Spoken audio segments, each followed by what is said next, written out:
Going into week 3, I switched from a black band to a red band for my assisted one-arm pull-ups to reduce the amount of assistance. From testing, I found that this reduced my assistance from about 20 pounds to about 15 pounds. I also increased the added weight on my chin-ups to 100 pounds and on the pull-ups to 50 pounds to continue to progress those as well. I also changed my non-pull-up day. I cut front levers because they're primarily lat focused and that overlaps too much with my pull days. I experimented with doing weighted ring dips and support holds instead of iron crosses to work on my pecs more, but in the end I decided to switch to partial iron crosses, where I could hold the position for a decent period of time and without killing my elbow joints, but still putting a lot of weight on my pecs.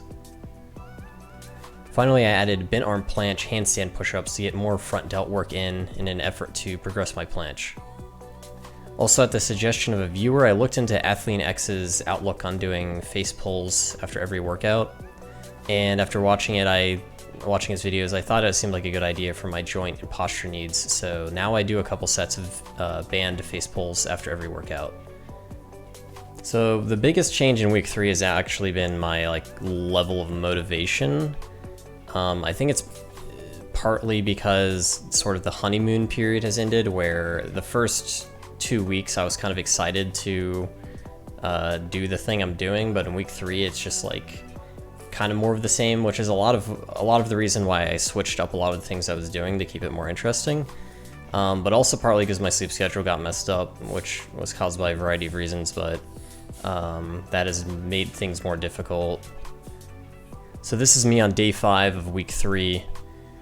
I hadn't slept the previous night and was feeling pretty demotivated. You can see I'm so tired I'm forgetting to put weight on my belt. I actually messed it up twice.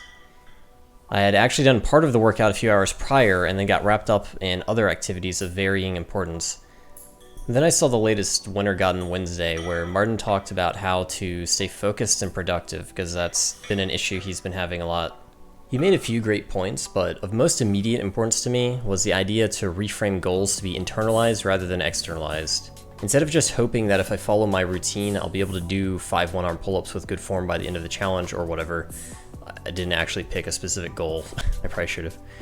If instead my goal is to do everything in my power to reach that point, I feel far more responsible at any given moment and thus more motivated to do something immediately.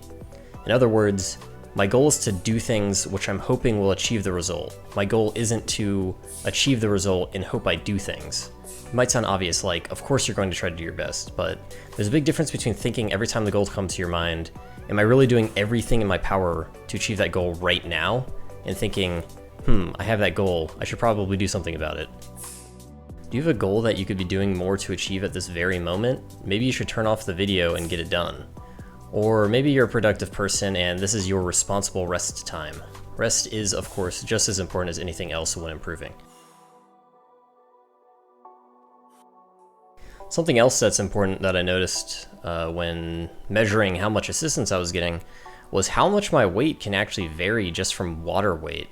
So between day 5 and day 3, I had gained 6 pounds, and so that, that's a pretty big deal with the level of assistance I'm using, 15 pounds of assistance versus 6 pounds.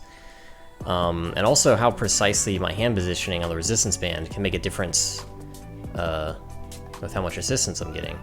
So carefully monitoring this stuff is actually pretty important to ensure that you're getting the correct progressive overload.